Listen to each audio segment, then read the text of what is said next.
আজকের রেসিপিটা তৈরি করার জন্য এখানে দেখুন প্রথমেই 200 গ্রাম ময়দা আমি ভালো করে চেলে একটা পাত্রের মধ্যে নিয়েছি। তার মধ্যে দিলাম স্বাদ মতো একটু লবণ আর একদম অল্প পরিমাণে দিয়ে দিলাম কয়েকটা কালো জিরে। তার সঙ্গে দিয়ে দিলাম হাফ চামচ চিনি আর 4 চামচ দিয়ে দিলাম সাদা তেল।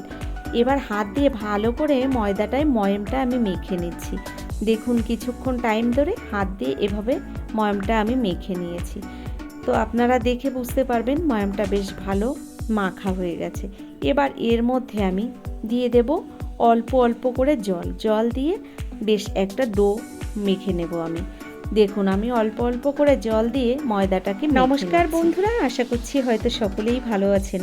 টিয়ার রান্নাঘর থেকে আমি তন্দ্রা আজ নিয়ে এলাম সন্ধ্যার টিফিনের একটা রেসিপি। বাচ্চা থেকে বড় সকলে ভীষণ পছন্দ করবে এই রেসিপিটি। একদম নতুন ইউনিক একটা রেসিপি, আপনারা দেখুন, আশা করছি আপনাদের ভালো লাগবে। ছোট্ট একটা ভিডিও, স্কিপ করে কেউ দেখবেন না। দেখুন ময়দাটাকে আমি মেখে নিয়েছি। ময়দাটাকে মেখে সাইডে রেখে দিলাম। এর মধ্যে বাকি উপকরণটা আমি রেডি করে নিচ্ছি। দুটো আলু আগে থেকে প্রেসার কুকারে সিদ্ধ করে নিয়েছিলাম, খোসাটাকে ছাড়িয়ে হাত দিয়ে ম্যাশ করে নিলাম। এর মধ্যে এবার দিয়ে দিচ্ছি বড় সাইজের একটা পেঁয়াজ কুচি, 4টে কাঁচা লঙ্কা কুচি, হাফ ইঞ্চির থেকে একটু কম রয়েছে আদা কুচি আর 4টে রয়েছে রসুনের কুচি। ভালো করে আমি এই পেঁয়াজ রসুন আদা লঙ্কাটাকে আলুর সঙ্গে মেখে নিচ্ছি। তো দেখুন হাত দিয়ে বেশ ভালো করে আমি এগুলোকে মেখে একটা পুর বানিয়ে নিচ্ছি। এটা কিন্তু আপনারা রান্নাও করে বানিয়ে নিতে পারেন, তবে দেখুন আমি একদম সহজভাবে আপনাদের দেখাচ্ছি। দিয়ে দিলাম এর মধ্যে স্বাদ মতো অল্প পরিমাণে লবণ, একটু মরিচ গুঁড়ো আর একটু গরম মশলা গুঁড়ো, জাস্ট, আর কিচ্ছু না। হাত দিয়ে ভালো করে এবার মেখে নেব। একদম সহজে একটা উপকরণ, চটজলদি যে কোনো সময় মন চাইলে বানিয়ে নিতে পারেন আপনারা। দেখুন এদিকে পুরটা আমি রেডি করে নিয়েছি আর ময়দাটাও ততক্ষণ সেট হয়ে গেছে। এবার আমি এই ময়দাটা থেকে ছোট ছোট লেচি কেটে নেব। দেখুন এখানে ময়দাটাকে আমি হাত দিয়ে আরেকটু মেখে নিয়েছি। এবার আমি এখান থেকে লেচিগুলো কেটে নেব। একই সাইজের আমি যে কটা লেচি এখানে হয় আমি কেটে নিচ্ছি। দেখুন তো এখানে আমি যে ময়দা মেখেছিলাম তার থেকে আমি 6টা লেচি বানিয়ে নিয়েছি। দেখুন একই সাইজের আমি এখান থেকে 6টা লেচি কেটে নিচ্ছি ছুরি দিয়ে। দেখুন এগুলো এক এক করে কেটে নিয়েছি। আর এর থেকে একটা লেচি নিয়ে আমি আপনাদের এই রেসিপিটা বানিয়ে দেখাচ্ছি। এই রেসিপিটা বানানো একদম সহজ, কিন্তু খেতে হয় দুর্দান্ত টেস্ট আর দেখতেও অসাধারণ হয়। আপনারা সম্পূর্ণ ভিডিওটি দেখুন, বুঝতে পারবেন তাহলে। দেখুন এখান থেকে একটা লেচি নিয়ে আমি হাত দিয়ে ভালো করে একটু মেখে নিলাম। এবার একটা রুটি তৈরি করে নিচ্ছি। বেশ বড় সাইজের একটা রুটি বানিয়ে নিচ্ছি। আমি একটু তেল মাখিয়ে নিয়েছিলাম বেলুন চাকিটার উপরে। দেখুন বড় সাইজের একটা রুটি বানিয়ে নিয়েছি। এটা টেরা বেঁকা যেরকমই হোক না কেন কোনো অসুবিধা নেই রুটিটা।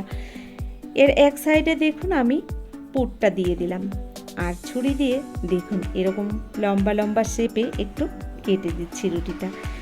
একদম সহজ কিন্তু এটা বানিয়ে নেওয়া। দেখুন এরকম করে করে আমি ছুরি দিয়ে একটু কেটে নিচ্ছি।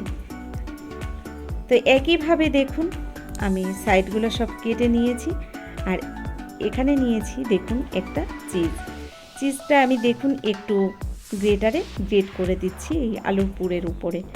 বাচ্চারা এটা দেওয়ার কারণে না ভীষণ পছন্দ করবে, আর সত্যি কথা বলতে ভীষণ ভালো হয় খেতে। দেখুন আমি এর সাইডগুলো একটু জল দিয়ে ভালো করে মাখিয়ে দিলাম। জলটাকে সাইডটা একটু ফোল্ড করে দিলাম। এবার জাস্ট একদম রোলের মতো করে দেখুন বানিয়ে নিলাম। কত সহজ বলুন তো।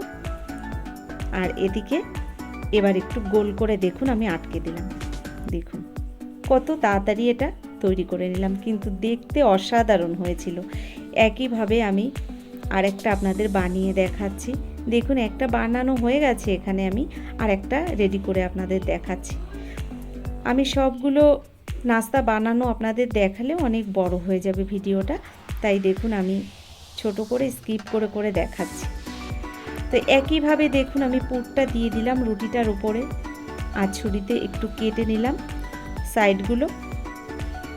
আর এর পাশ দিয়ে দেখুন জলটা লাগিয়ে দিলাম। জলটা দেওয়ার কারণে এটা কিন্তু সুন্দর আটকে যাবে। আর উপরে দেখুন চিজটা এভাবে গ্রেট করে দিয়ে দিলাম। জাস্ট একদম সহজ একটা রেসিপি। দেখুন সাইডটা ফোল্ড করে রোলের মতো এবার বানিয়ে নেব। যে কেউ এটা বানিয়ে নিতে পারবে। দেখুন তৈরি হয়ে গেল আর একটা নাস্তা। এভাবে বাকি নাস্তাগুলো আমি সব রেডি করে আবার ফিরে আসছি। তো দেখুন এখানে আমি সব নাস্তাগুলো বানিয়ে নিয়েছি।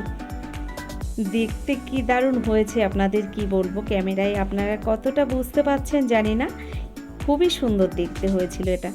এদিকে আমি কড়াইয়ের মধ্যে আগে থেকে তেলটা গরম বসিয়ে দিয়েছি। গ্যাসের ফ্লেমটাকে আমি লো টু মিডিয়াম হিটেই রেখেছি। আর এর মধ্যে আমি এবার এক একটা করে নাস্তা দেখুন দিয়ে দিলাম। আর দেওয়ার পরে এটা কিন্তু লো হিটে, যেমন আমরা ঠিক সিঙ্গারা ভেজে নিই তেমনভাবে লো হিটেই কিন্তু আমি এই নাস্তাগুলোকে ভেজে নেব। তো দেখুন আস্তে আস্তে নাস্তাগুলো এভাবেই আমি ভেজে নিচ্ছি। তো কিছুক্ষণ পরে দেখুন আমি এভাবেই উল্টে অপর পিঠটাকেও সুন্দর করে ভেজে নেব। তো বন্ধুরা এখানে আমি এক পিঠ ভেজে নিয়েছি, অপর পিঠটা দেখুন উল্টে দিচ্ছি। বাকি পিঠটাও সুন্দর করে ভেজে নেব। তো আপনাদের আবারও বলছি, আপনারা একবার হলেও বাড়িতে এটা বানিয়ে দেখবেন। খুব সহজ বানানো, খেতে হয় দুর্দান্ত টেস্ট। উপরটা মুচমচে আর ভেতরটা একদম পুড়ে ঠাসা। আমার ছেলে তো এই খাবারটি ভীষণ পছন্দ করেছিল। আপনাদের বাড়িতে বাচ্চা থাকলে তারা তো পছন্দ করবেই, তার সঙ্গে বড়রাও কিন্তু ভীষণ ভালোবাসবে খেতে। দেখুন নাস্তাগুলো ভাজা হয়ে গেছে, এবার আমি নামিয়ে নিচ্ছি। আমি এখানে পরিবেশন করেছিলাম সস আর কাসুন্দি দিয়ে। বন্ধুরা আমি এখানে সস আর কাসুন্দি দিয়ে পরিবেশন করেছিলাম। আপনারা চাইলে কিন্তু এটা শুধু শুধুও খেতে পারেন, এছাড়া চায়ের সঙ্গেও মন্দ লাগে না। দেখুন একটা নাস্তা আপনাদের ভেঙে দেখাচ্ছি। তো কেমন লাগলো আমার এই নাস্তার রেসিপিটি অবশ্যই সেটা লিখে জানাবেন। যদি আমার এই ভিডিওটি আপনাদের ভালো লেগে থাকে তাহলে ভিডিওটি দেখার পরে একটা লাইক দিয়ে, যে সকল বন্ধুরা এখনও আমার চ্যানেলটিকে সাবস্ক্রাইব করেননি অবশ্যই আমার চ্যানেলটিকে সাবস্ক্রাইব করে আমার ভিডিওর পাশে থাকা বেল আইকনটি ক্লিক করে নোটিফিকেশানটা অল করে দিতে পারেন। এতে কি হয়, আমার ভিডিও আপলোড করার সঙ্গে সঙ্গে তার নোটিফিকেশানটা আপনার কাছে পৌঁছে যায়, আপনি আপনার টাইম মতো ভিডিওটি দেখে নিতে পারেন। এছাড়া যারা ভিডিওটি ফেসবুক থেকে দেখছেন অবশ্যই আমার পেজটাকে ফলো করবেন। আমার ডেসক্রিপশান বক্সে ফেসবুক লিঙ্কটা দেওয়া থাকবে, আপনারা অবশ্যই চাইলে ঘুরে আসতে পারেন। তো বন্ধুরা আজকের মতো এই পর্যন্তই, পরবর্তী ভিডিও নিয়ে হাজির হয়ে যাব। ততক্ষণের জন্য আপনারা সকলে ভালো থাকবেন, সুস্থ থাকবেন, টিআর রান্নাঘরের সঙ্গে থাকবেন। অসংখ্য ধন্যবাদ এতক্ষণ ধরে আমার এই ভিডিওটি দেখার জন্য।